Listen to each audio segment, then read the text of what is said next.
بسم اللہ الرحمن الرحیم۔ ہمارے حیدرآباد کے شاعر تھے عنایت علی خان ٹوٹکی، اللہ تعالیٰ درجات بلند کرے، انتقال ہو گیا۔ وہ فرماتے تھے کہ میں تیرے مزار کی جالیوں کی مدحتوں میں مگن رہا، تیرے دشمنوں نے چمن میں خزاں کے جال بچھا دی۔ اور ہم نے دیکھا حقیقت میں یہی ہے کہ ہم مدحتوں کے اندر مگن ہیں اور دشمن چاروں طرف جو ہے وہ اسلام کے خلاف سازشیں کر رہے ہیں۔ باہر اس سے ایک طرف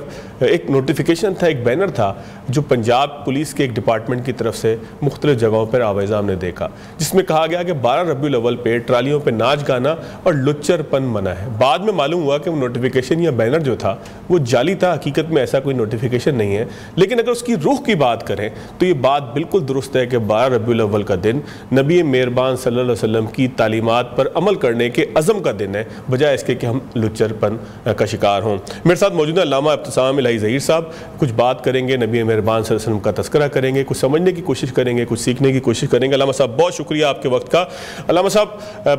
ہم اگر بات کریں نبی مہربان صلی اللہ علیہ وسلم کی ذات کی تو ظاہر ہے کہ ہم اس قابل تو نہیں کہ مدد کریں، لیکن گفتگو ضرور ہونی چاہیے، کوئی ایسا میسج ضرور جانا چاہیے کہ جو ہمارے لیے مشعل راہ ہو، اصول ہو، جو زندگی گزارنے کا طریقہ ہو۔ ایک آیت مجھے بار بار یاد آتی ہے کہ بے شک نبی مہربان صلی اللہ علیہ وسلم کی ذات تمہارے لیے بہترین نمونہ ہے۔ اس بہترین نمونے کی بات، تذکرہ، مدحت، نعتیں، محفلیں، گفتگو، یہ سب کچھ ہوتا ہے، لیکن عملی طور پر کیا پیغام ہمیں ملتا ہے، کس طریقے سے اپنے آپ کو بدلا جا سکتا ہے؟ دیکھیں یہ اللہ تبارک و تعالیٰ کی بہت ہی بڑی عنایت ہے کہ اللہ تبارک و تعالیٰ نے ہمیں نبی کریم صلی اللہ علیہ وسلم کا امتی بنایا ہے۔ اس مناسبت سے ہمارے اوپر باتیں ہیں جو لاگو ہوتی ہیں اور ہمیں ان کے اوپر جو ہے نا فوکس کرنے کی ضرورت ہے۔ نبی کریم صلی اللہ علیہ وسلم کی ذات اقدس کے حوالے سے اگر ہم غور کریں تو پہلی بات جو آپ کی ذات اقدس کے حوالے سے سمجھنے کی ضرورت ہے کہ ہمیں آپ کے مقام اور مرتبے کا احساس ہونا چاہیے۔ یہ ایک فکری بات ہے، ایک کائنات میں جو بھی پیدا ہوا اس کا مقام نیچے ہے، اور نبی کریم صلی اللہ علیہ وسلم کا مقام کائنات میں سب سے بلند و بالا ہے۔ مدد الدہور وما اتینا بمثلہ ولقد اتی فعجزنا عن نظرائہ۔ مدتیں بیت گئیں مگر آپ جیسا کوئی بھی نہیں آیا، اور جب آپ آ گئے تو اس بات کا اعلان کر دیا کہ اب آپ جیسا کائنات میں کوئی بھی نہیں آ سکتا۔ شہداء، صدیقین، صلحاء، انبیاء، رسول اللہ، سب سے بلند و بالا مقام نبی مہربان حضرت محمد کریم صلی اللہ علیہ وسلم کی ذات اقدس کا ہے۔ پہلی بات آپ کے مقام اور مرتبے کو سمجھنا، اور دوسری بات پھر یہ ہے آپ سے محبت کرنا۔ محبت کے بارے میں جب ہم قرآن مجید فوکس کرتے ہیں یا حدیث طیبہ فوکس کرتے ہیں، یہ بات سامنے آتی ہے، قُلْ إِنْ كَانَ آبَاؤُكُمْ وَأَبْنَاؤُكُمْ وَإِخْوَانُكُمْ وَأَزْوَاجُكُمْ وَعَشِيرَتُكُمْ وَأَمْوَالٌ اقْتَرَفْتُمُوهَا وَتِجَارَةٌ تَخْشَوْنَ كَسَادَهَا وَمَسَاكِنُ تَرْضَوْنَهَا أَحَبَّ إِلَيْكُم مِّنَ اللَّهِ وَرَسُولِهِ وَجِهَادٍ فِي سَبِيلِهِ فَتَرَبَّصُوا حَتَّىٰ يَأْتِيَ اللَّهُ بِأَمْرِهِ۔ اللہ نے اس بات کو وعدے کیا کہ تمہارے محبت کے 3 مراکز ہیں، ایک اللہ کی ذات ہے، ایک نبی کریم صلی اللہ علیہ وسلم کی ذات ہے، اور ایک دین کے نفاذ کے لیے مظلوموں کی حمایت کے لیے جدوجہد کرنا، جہاد کرنا۔ سوچنے کی بات یہ ہے، اللہ تعالیٰ جو ہم ایک تھاٹ کی طرف لے کے جاتے ہیں، اگر تمہارے باپ، تمہارے بیٹے، تمہارے بھائی، تمہاری بیویاں، تمہارے گھر بار، تمہارے قبیلے والے، تمہارے جس میں تم گھروں میں تم سکون پذیر ہوتے ہو، یا تجارت جو تم کرتے ہو جس میں گھاٹے کے اندیشے تم گھبراتے ہو، یہ تمام کی تمام چیزیں اگر تمہیں اللہ اور اس کے رسول سے زیادہ پسند ہیں تو تمہیں اللہ تبارک و تعالیٰ کے عذاب کا انتظار کرنا چاہیے۔ کیا ہمارے دلوں کے اندر آج وہ آپ کی محبت جو ہے، اس کی شمع جو ہے وہ فروزہ ہے؟ کیا ہم آپ سے حقیقی معنوں اس طرح کی محبت کرتے ہیں جس کا ذکر آپ نے خود فرمایا کہ کوئی بندہ اس وقت تک مومن نہیں ہو سکتا جب تک میں اسے اپنے بیٹے سے، اپنے باپ سے اور پوری کائنات سے زیادہ محبوب نہ ہو جاؤں؟ بالکل۔ تیسری بات جس کے اوپر فوکس کرنے کی ضرورت ہے وہ کہ آپ کی اتباع ہے، کہ ہمیں جہاں پر آپ کے مقام کا اندازہ ہوا، جہاں پر ہمیں آپ کے والہانہ محبت ہوئی، تو اس سے اگلا سٹیپ جو ہے، جو اس کا الٹیمیٹ رزلٹ بھی ہے کہ ہمیں آپ کے فٹ سٹیپس کو فالو کرنا ہے، جس کا ذکر آپ نے اس آیت مبارکہ میں کیا ہے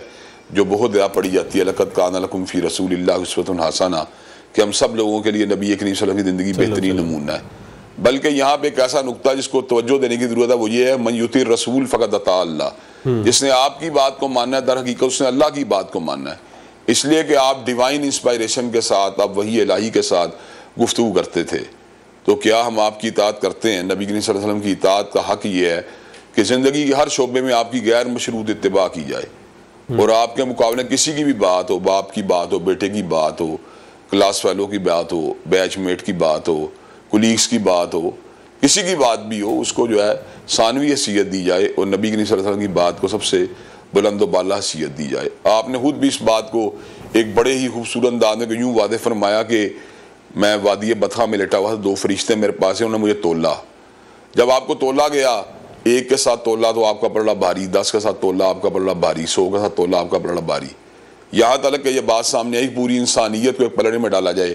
اور آپ نبی کریم صلی اللہ علیہ وسلم کی ذات اقدس کو دوسرے پلڑے میں ڈالا جائے تو آپ کا پلڑا بھاری ہوگا اور پوری انسانیت کا پلڑا نیچے ہوگا. تو اس بات کا اصل مطلب یہ ہے کہ جہاں پر آپ کی بات ہمارے سامنے آ جائے، پھر ہم نے کسی دوسرے کی بات کو آپ کے اوپر جو ہے نا پریفر نہیں کرنا آپ کی بات کے اوپر. اور اس والے نبی کریم صلی اللہ علیہ وسلم یہ بھی ارشاد فرماتے ہیں کل امت یدخلون الجنہ الا من ابا، کہ ہر شخص جنت میں جائے گا مگر وہ شخص جنت میں نہیں جائے گا جس نے خود جنت میں جانے سے انکار کر دیا. تو آپ سے استفسار کیا گیا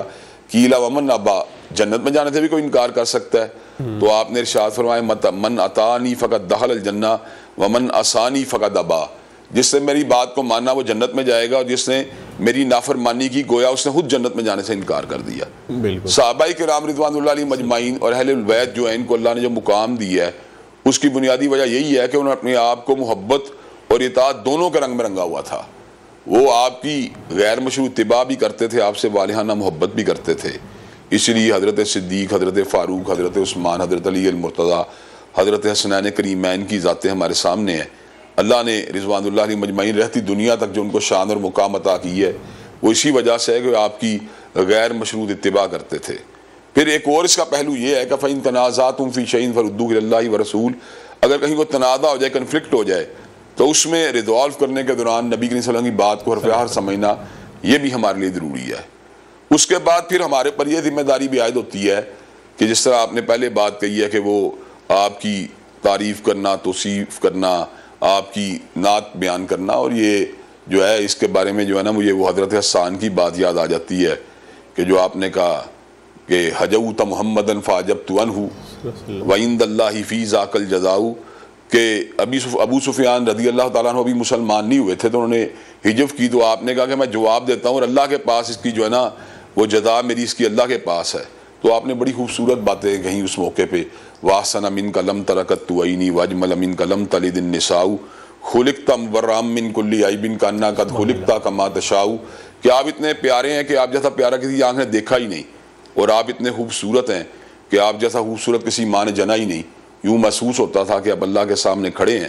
اللہ کو کہہ رہے اللہ مجھے ایسے بنا، مجھے ایسے بنا، جیسے آپ کی ڈیزائر تھی، جیسے آپ کی وش تھی، اللہ تبارک و تعالیٰ ویسے ہی بناتے چلے گئے. اور نبی کریم صلی اللہ علیہ وسلم کی یہ جو ایک غیر معمولی مقناطیسی جو شخصیت ہے اس کا اعتراف جو ہے اپنے تو اپنے بیگانے ان کو بھی کرنا پڑا. پنڈت ہری چند اختر نے کیسے الفاظ کرے، کس نے ذروں کو اٹھایا اور صحرا کر دیا، کس نے قطروں کو ملایا اور دریا کر دیا، اور آدمیت کا غرض سامہ مہیا کر دیا، اور ایک عرب نے آدمی کا بول بالا کر دیا. اور مائیکل ہارٹ کو یہ الفاظ کہنے پڑے، he was the only man in the human history